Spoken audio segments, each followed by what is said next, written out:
Hey there, this is the second part of a two-part video covering JoJo's Bizarre Adventure Phantom Blood. Yes, I know that it's ironic that I'm covering part 1 of JoJo in 2 parts. Nonetheless, this is the second part, so if you haven't seen part 1 or want to see it again, you can check it out in the description below or in the top right on the cards. All that said, please enjoy the video. After reuniting with his childhood love interest, Irina Pendleton, who helps nurse him back to health following the fight, Jonathan meets an enthusiastic Italian man on his morning walk. It's me, Mario! Here we go! Though, of course, this isn't your average Italian man. This is William A. Zeppeli, a martial arts master. The reason he's here is to inform Jonathan that he done messed up, that Dio is still alive, and that the only way to truly defeat him is through a martial arts form called Hamon, or in some cases, the Ripple. Hamon is the main fighting style in early JoJo, and is, as the show states, a martial art that focuses on meditative breathing forms that channel a similar energy to the sun through your body that you can use to disintegrate vampires. So in short, it's basically magical sun karate. I don't know, man. Like I said, JoJo is weird, and part 1 moves very fast when compared to later story arcs. Some people may call it rushed, but I would call it eventful. Things move at such a fast pace that it's hard not to get into it. If one part of the story bores you, then there is no need to worry, my friend, because Phantom Blood will not dwell on it all that long. And it's this pure momentum of its story that really makes you appreciate the time taken to develop and get to know characters later on in the series. Compared to the rest of JoJo, Phantom Blood's cast is largely built on one-note characters. Jonathan has no real emotional conflicts or flaws, making him the literal definition of a Mary Sue. Dio's main character trait is that he's evil, and Irina's just girl, because story need girl. Given the future context of where the story of JoJo goes, there's a reason for Jonathan to be portrayed as a one-note, be-all, end-all good guy, to serve as a model for other characters to be compared to later. Though in an isolated environment, Phantom Blood's lack of character depth really hurts its quality. It may be the shortest arc in JoJo at only 9 episodes, but that doesn't give it an excuse to make its cast of characters undefined and boring. Like I said though, later storylines improve upon this and even give new life to some of the original cast. If you're upset that some characters aren't given proper backstories and sort of show up out of nowhere, I think that may have been the point here. Part 1 is their backstory. In part 2, characters don't need to flash back to their past to clarify their motives, since, for the most part, you've already seen their past. Previous parts of JoJo build a foundation, a history for parts going forward. Watching Phantom Blood is a lot like watching the first Iron Man movie in the MCU. Not because there are any sort of similarities in their casts, but mainly because both are a simple piece of a larger, grander story, used as a stepping stone to develop and improve on later arcs, with both being even better watches with future context of the rest of the series. The events of Phantom Blood are the classic good versus evil type deal, and are simply used to tell a short story and set the stage for whatever the future may hold in this universe of characters. For the people in the JoJo world, the story of Phantom Blood can be seen as one of legend, like a folktale being told to children before they go to sleep. Or at least that's the context I like to give it. Though this is more of a justification through its context in a larger narrative and not a defense for it. Does that make sense? I'm probably not making any sense. Forget what I just said. Here's a picture of a funny monkey. Yeah, that's a monkey funny. I will now use this funny monkey to transition into talking about the fights. Segues are my passion. Being a shonen, JoJo is of course all about the action, meaning that, at least for me, it needs to have 3 main components: solid setups, creative writing, and in the case of the anime, good animation. In the case of setups, part 1 is passable, though most of the time fights either boil down to characters standing across from each other menacingly or flying. There are a couple of neato scenarios, like how in a later episode Jonathan has to fight underwater, in which he realizes that he can't use his Hamon without breathing. And of course, the climactic final battle at the end of Phantom Blood that we'll get to later isn't too shabby either, but like I said, we'll get to that when we get to that, blah blah blah blah blah. These sort of creative setups are some of JoJo's biggest strengths, especially down the line beyond part 1. You can definitely tell that Araki was testing the waters here and experimenting with stuff, and I appreciate that. Though I'd say that a big problem with Phantom Blood is the way characters win those fights. Like I said, Araki's writing chops improved more and more as the manga went on, and although this is evident in the lack of depth of his initial characters, it's even more obvious in how he writes his fights. A big part of later JoJo is using one's excellence or expertise to outsmart their foe, but in part 1, all JoJo has to do to win is punch harder. And I'm definitely not trying to say that other parts of the series don't suffer from this as well at some points, but it's definitely most prominent in part 1. The usage of Hamon is pretty limitless too, being used as a deus ex machina more than once. One of my favorite examples of this being this scene right here, where Jonathan and the gang are being chased by a powerful member of Dio's undead minions named Tarkus. Being overpowered and backed onto a cliff, the group need to think up a way to escape unscathed and fast. So, what exactly is the creative solution that they come up with? Well, duh, they obviously use their Hamon to glue a bunch of leaves together to make a hang glider. Wait, what? Huh. Well, that's not how you do it. Hamon doesn't really have any clearly set rules, and that becomes increasingly clear the more it's used. It becomes less of a martial arts style and more of a narrative tool, something to get characters out of precarious situations in really obtuse ways. Like, in my opinion, don't put your characters in a compromising situation if you can't think of an idea to write them out of it in a clever way that actually makes in-universe sense. Some of the coolest writing ever comes from establishing clear rules for your narrative early on, yet still coming up with creative solutions for problems that follow those same rules. Essentially, you want your fans to say to themselves, "Dang, why didn't I think of that?" rather than, "What the actual fuck, that makes no sense." Once again, this is a problem that is addressed by Araki in later arcs, but its existence in Phantom Blood really does hamper my enjoyment sometimes. The absurdity of it isn't even played off as a joke in part 1 either. Yeah, that's right, this leave hang glider is taken very seriously. Switching gears for a second, in regards to the animation of the show, it's pretty standard for the medium. Not really much to comment on here, no bad stuff, but just not anything crazy as of yet. Though, since the animation isn't anything too crazy, that does beg the question. Should a person read the manga or check out the anime for their first experience with the series? Well, the anime and the manga are both pretty good in their own right. They both represent the same core story and characters without really deviating too much from each other, so the content you're getting is pretty much the same across both, but the way it's presented is pretty different at times. The anime, although a fun watch, does remove a couple of interesting scenes. Well, I say interesting, but the importance of these can range from that cut segment of the stone mask I discussed earlier, a scene that could have properly foreshadowed later story beats, or this scene of Jonathan crying and eating chocolate in his bed like an absolute savage. No idea why this scene was cut, very important. Though besides all that, I would still recommend the anime more. I hate to be the bearer of obvious news, but yes, the art in this 30-year-old manga has aged pretty poorly. I know it's still pretty early into the series and Araki was still trying to find his footing, but come on man, I like my boys big and beefy, but seriously, what is that?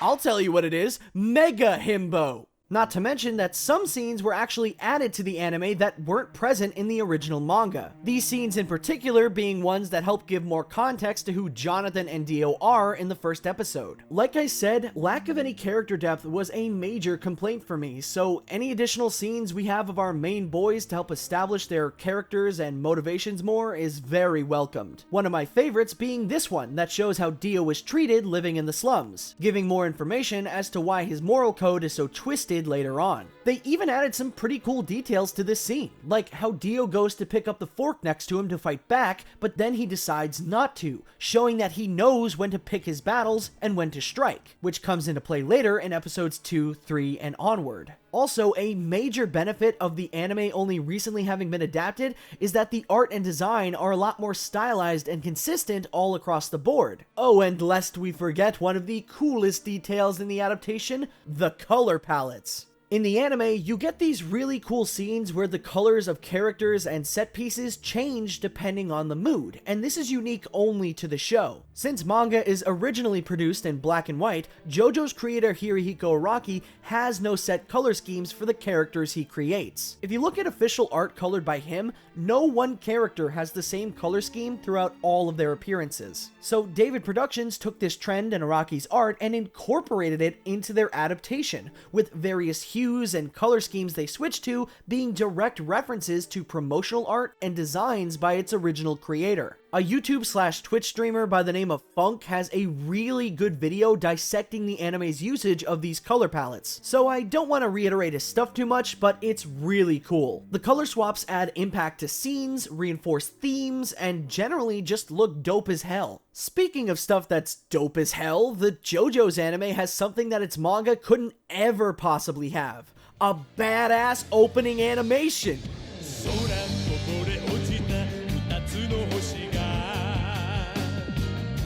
If for some reason you've been living under a rock your entire life, every TV show has some form of opening sequence, and anime opening sequences, which are usually just called OPs for short, are almost always just incredible. And JoJo's opening sequences, well, they are definitely no exception to that rule. Look at this shit!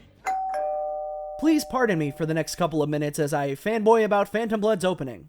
I think that everyone can agree that pretty much all JoJo OPs are just mwah, just beautiful. The opener for part 1 is interesting when compared to the anime itself because it's animated completely in CGI with cell shading. Before JoJo, I'm gonna be honest, I was not a big fan of 3D television animation like this, but my god, the Mad Lads did it! They actually changed my mind! This shit looks fantastic, and the theme song, oh my god, Sono Chino Sadame slaps. It slaps so hard, it gets me so pumped. You never skip a JoJo's OP when starting up an episode. Streaming services like Netflix may have that nice little skip intro button, but pushing that shit on Sono Chino Sadame is straight sacrilege. It's like the secret 8th deadly sin. Press that button, dude, and you are going straight to hell. I'll make sure of it. And it isn't just the music that slaps, it's the visuals. Like I said, these intros single-handedly made me change my mind on television CGI animation because, like,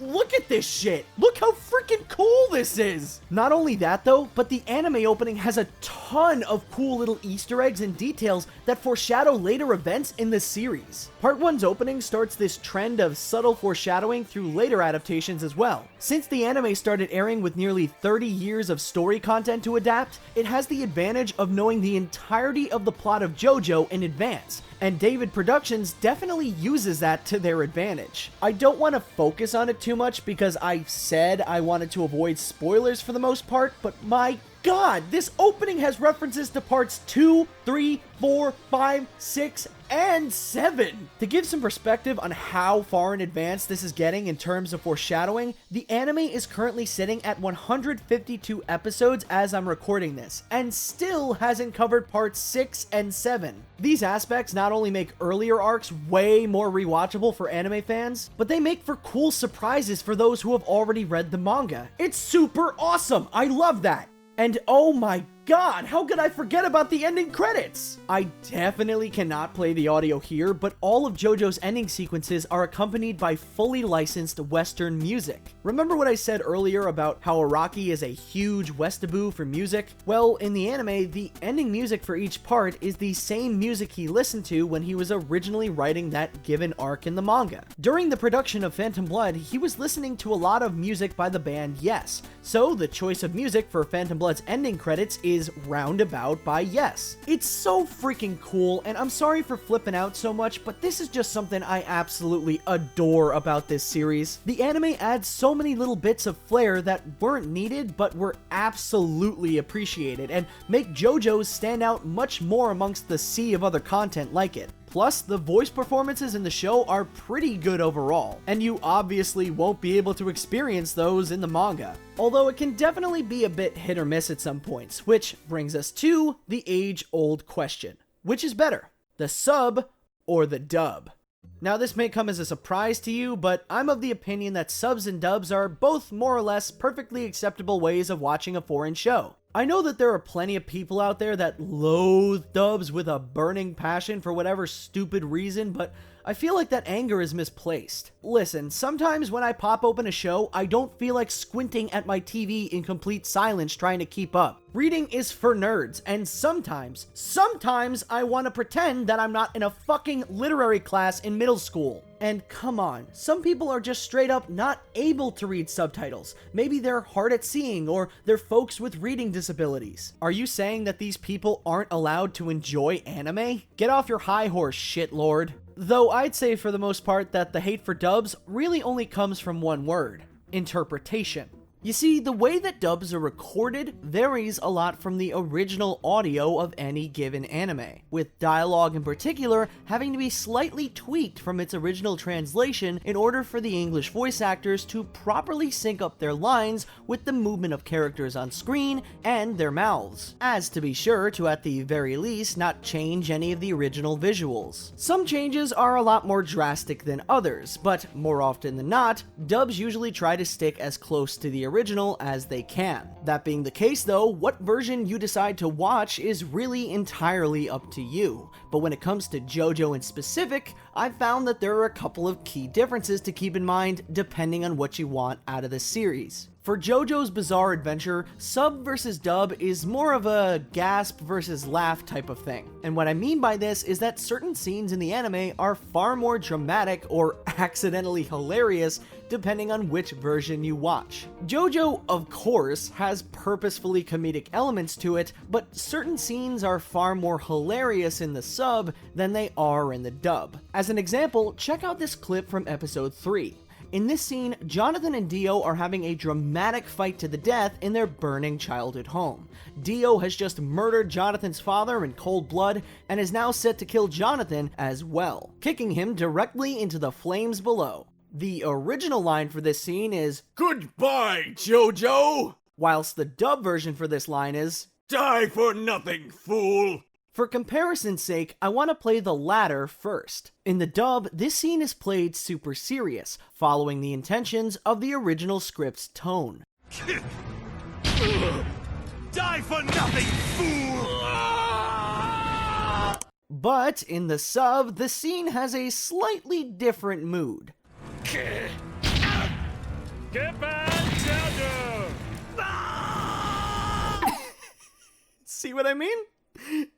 I can't make this shit up. As native English speakers, the sub version is inherently funnier due to the Japanese actors trying their best to speak English in certain moments. Hey, baby! That being said though, from my point of view, the main drive of this scene is not to be funny. It's supposed to be dramatic, but the language barrier just makes it super comedic. So in this case, if you're striving to feel the same emotions that the writers and animators intended, you should watch the dub, because since it's already all in English, you don't get the awkwardly funny voice takes that you would get otherwise. However, before everybody crucifies me, listen, I personally would still recommend the sub over the dub. My first experience with the show was with the sub, and that's what I find to be my favorite vocal representations of these characters. Even if it may have some unintentionally funny moments, many fans believe these to be a part of the JoJo experience and actually add to the show, to which I have to agree. The JoJo experience as a Westerner is all about the memes, and a lot of the in-jokes in the community come from the sub rather than the dub. Also, despite keeping some moments in the show serious, the dub does have one major flaw in my opinion: the super forced accents. You must be Dio Brando, right? And you're Jonathan, heir to the Joestars. Yes, please call me Jojo. Ha ha! Cut you straight to the bone, looks like. Granted, I didn't think you'd hoof the shiv at me like that, but my chapeau still hit its mark. It's me, Mario. You've been planning to murder him for years now. I knew it. I knew that you were playing false with us. But now your villainy is over. Like, okay, I get it. giving the characters British accents makes sense on paper. The story does take place in England, so the English production crew has the chance to sort of sprinkle in this extra bit of historical accuracy. But in my humble opinion, it's super forced and doesn't sound natural at all. It might be because I watched the Japanese version first with no accents, but yeah, I'm not feeling this. Even if it's not geographically accurate, I wouldn't have minded at all if they just did American accents. I mean, this was recorded in America after all, and it shows. Future dubs of the series beyond Part 1 don't have this issue that much, but I just thought I'd bring it up because dang, it sticks out like a sore thumb here. On the other hand though, I gotta give major props to Patrick Sates, the English voice actor for Dio. His performance is a major highlight for me, and in some cases even rivals the original Japanese actor's performance of the character in both intensity and volume. All in all, I would still personally suggest the sub, but the dub is good and unique in its own way, despite its flaws. So, either option you pick, you're in for a pretty good time. And now, with all that out of the way, let's finally get back to the story. The rest of the plot of Phantom Blood follows Jojo, Zeppeli, and Speedwagon as they track down and find Dio, who has created a zombie army with his newfound vampiric powers and plans for world domination. Also, there's a little boy. Who is this little boy? Does he matter? Not really. We will henceforth ignore the boy. Sorry to all the boy fans out there, he does nothing. The gang proceed to have a couple of one-off fights, discover how to properly harness the power of Haman, and Zeppeli fucking dies. Huh. Well, that's not how you do it. Yeah, so out of nowhere, Zeppeli gets his shit kicked in pretty damn hard. He does die in a pretty admirable way, though, in a nasty battle against that Dio minion I mentioned earlier, Tarkus. Though his death is not in vain, because using his final breaths, he transfers all of his remaining Hamon energy into Jojo. And upon being cradled in Jonathan's huge himbo arms, Zeppeli parts one final piece of wisdom onto his pupil before passing on. So long, Bowser! After a quick body burning, Jonathan and Speedwagon make their way to a nearby town. On the way there, they're ambushed by a strange man capable of doing a cool midair split. This strange man is named Dyer. He's another Hamon user like Zeppeli, and explains that the two were colleagues who learned of the fighting technique together under their master named Tom Petty. Speak of the devil, Tom Petty and another pupil named Straizo then proceed to appear as well. The trio find themselves here in England due to a letter that they had received from Zeppeli that was sent before Jonathan had started his crusade to track down Dio. The reason they're here is to help kick some vampire ass, joining up with Jonathan for some much needed assistance. Now, with 4 total Hamon users gathered, the group finally enters Dio's domain. And I think this might be a good time to talk about the man of the hour, Mr. Brando himself, Dio. Like I said earlier, and similar to other characters, Dio lacks a lot of solid depth to his character. But I absolutely love how evil he is. It's the man's main character trait, and he kind of rocks it. I mean, the first proper introduction we get is him kicking a dog. That's like a universal no-no, and it only gets worse from there. Overall, he's not that complex of a villain compared to what we get in other sorts of story-driven media today, but that's where I feel his strengths lie. He doesn't have some sort of convoluted moral compass where a viewer can kind of side by his actions at points and say, you know what? Maybe Dio is right. No, he's just the absolute worst. He turned a single mother into an undead monster and then proceeded to make her devour her own child. Why did he do that, you may ask? Because this man doesn't give a flying fuck. Dio is just so unrealistically evil at points that he's always entertaining to watch. You always want to see what cruel tactic he's going to use next. And by cruel tactic, I of course mean what new vampiric power he's going to pull out of his ass. Speaking of pulling out, Dio probably doesn't. I'm very serious when I say this. Dio is extremely overpowered to an insane degree compared to every other character here since becoming a vampire. In fact, allow me to enlighten you on the many abilities that Dio has at his disposal. Count along at home, kids. Let's see, he has enhanced senses, superhuman strength, He can fly, turn people into undead zombies, turn corpses into undead zombies, turn people into other vampires, regenerate his body, hypnotize people, fuse things together, teleport, freeze anything he touches, can boil his own blood, can use his veins as extra appendages, and he has laser eyes! Bro, can you imagine for a second how fucking cool the Twilight movies would be if the vampires had access to laser eyes? This arsenal of abilities makes Dio a huge threat, and because of that, makes it pretty believable that Jonathan might not even actually win against him in the end. Anyway, so Jonathan cuts off Dio's head. Yeah, Dio goes down pretty quickly in the final battle at his castle, but not before killing Dyer. Oh no, everybody's favorite character Dyer that we only knew about for less than one episode. Oh no! If Dyer was your favorite character, please raise your hand. Yeah, that's fucking right, it was nobody's because Dyer sucks. But yeah, the most important thing here is that Dio is totally, definitely dead. And with that, Jonathan has finally won the day, returning home to marry his betrothed in celebration, Irina Pendleton. From here onwards, all the loose ends start to wrap themselves up. Peace returns to England as the remaining undead minions of Dio begin to wither away. Tonpetty and Straitzo return home to continue their training. Speedwagon finally destroys the stone mask that had started this whole hullabaloo. And Jonathan goes on a honeymoon cruise with his newfound wife. A fresh beginning for their new lives together.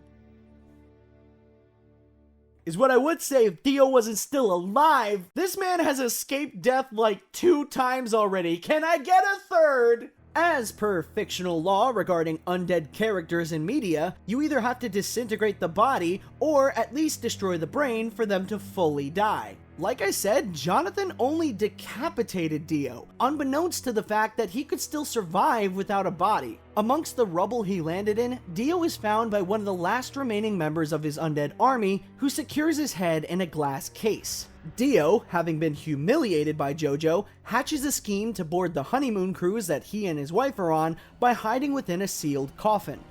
Coffin, vampires, I get that reference. I got that reference.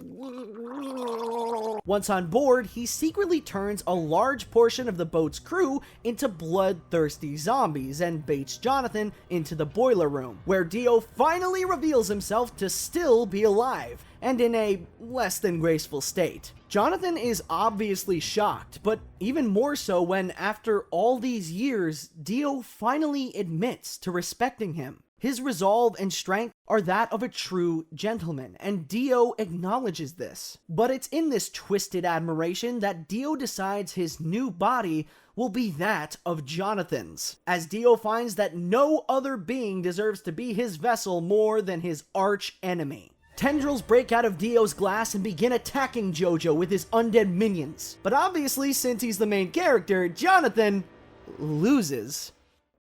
What? In this final climactic battle to seal away the ultimate evil, Jonathan actually loses. He can't beat Dio and is overpowered. Realizing that he's fighting a losing battle, he says his goodbyes to the love of his life, and requests that she flee from the boat with the last surviving passenger, a lone baby whose mother was brutally killed by the undead running amok. Does this setup sound familiar to you? As the boiler room ignites into flames amid a malfunction, Jonathan makes one final effort to incapacitate Dio, leading him to cradle his disembodied head within his arms. He laments on how their fates have been forever intertwined, and that even with all of the horrible atrocities he's committed, Jonathan still feels a warmth for Dio, as even after everything is all said and done, Jonathan still considers them brothers. With that, the cruise ship explodes, and proceeds to sink deep into the ocean. Luckily, Irina and the baby escape, and use Dio's coffin as a small flotation device, living to see the light of the sun once more.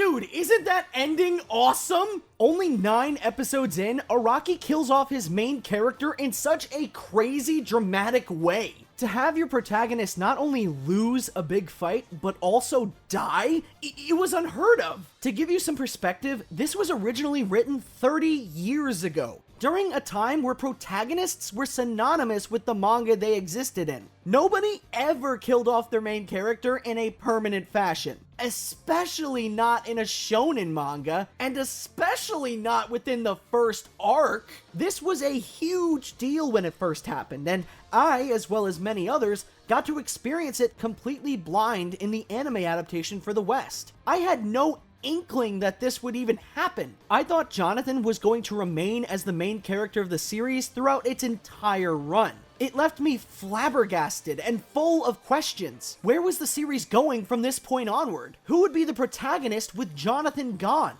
Did Dio finally die? This was the point in the show that transitioned me from a viewer to a fan, and the answers to all of my questions were hiding just around the corner in Part 2, Battle Tendency. So, some final thoughts. Looking back as its own piece of media, Phantom Blood isn't super remarkable, though, as I've said, its importance grows when more so viewing it as the beginning of a grander narrative. On its own, Phantom Blood can be kind of interesting, as its greatest strength lies in the fact that it's a story of a relationship between two brothers. Vampiric abilities and martial arts aside, it's about the brotherhood of two people who have come from entirely different worlds, how those worlds shape the people they would become, and how they have shaped each other. And even though Jonathan and Dio are pretty clear-cut individuals, it's obvious that their interactions are the focus here. The dichotomy of the infinitely good guy and the infinitely bad guy, and how that relationship plays out with certain conditions sprinkled in. It does suck that because of this, so many other characters are shafted or put to the side. Some of them would be developed later in upcoming arcs beyond Phantom Blood, but for the most part, characters like Dyer, the Boy, or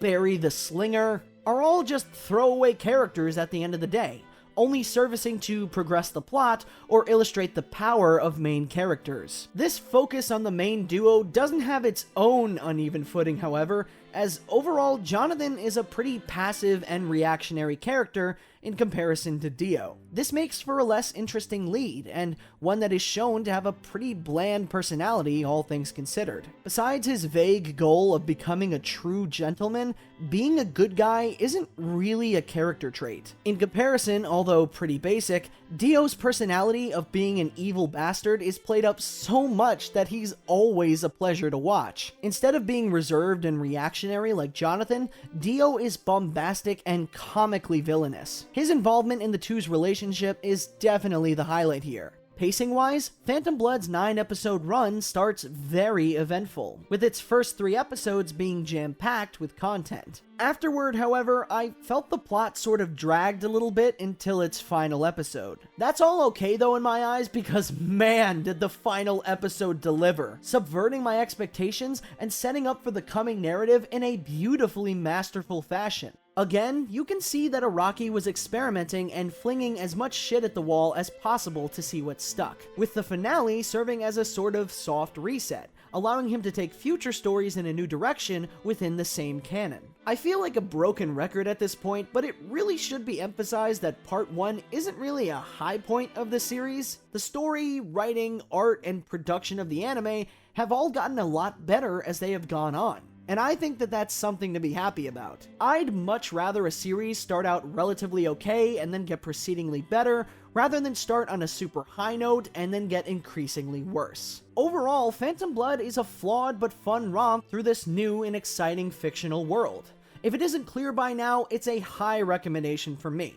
Not only because of its good aspects, but the impact it would later have on forming an entirely new and long-running universe of characters. And as the sun rises from the horizon, disintegrating all vampires in its path, so does the new chapter of JoJo rise as well. Shit, I don't know how to end the video. Bring back the picture of the funny monkey! Yeah! Hey guys, welcome to the end of the video. If it wasn't incredibly obvious, this took a long time to put together. I know this isn't something I normally do, so it obviously isn't going to be perfect, but I'd like to hear your thoughts in the comments and on Twitter, @SaltyDKDan. Any critiques? Like I said, I'd like to make more of these, but I'm not incredibly sure. Nevertheless, I did think it was a fun little project to work on. Next Saturday, we're back to your regularly scheduled Salty programming. I'd like to thank my Patreon donators for their support, and if you'd like to join them and help out, anything is appreciated. But at the end of the day, no pressure. You guys just watching my videos is a huge deal to me, so thanks. Again, with all that said, thank you guys for watching. Hope you have a good one.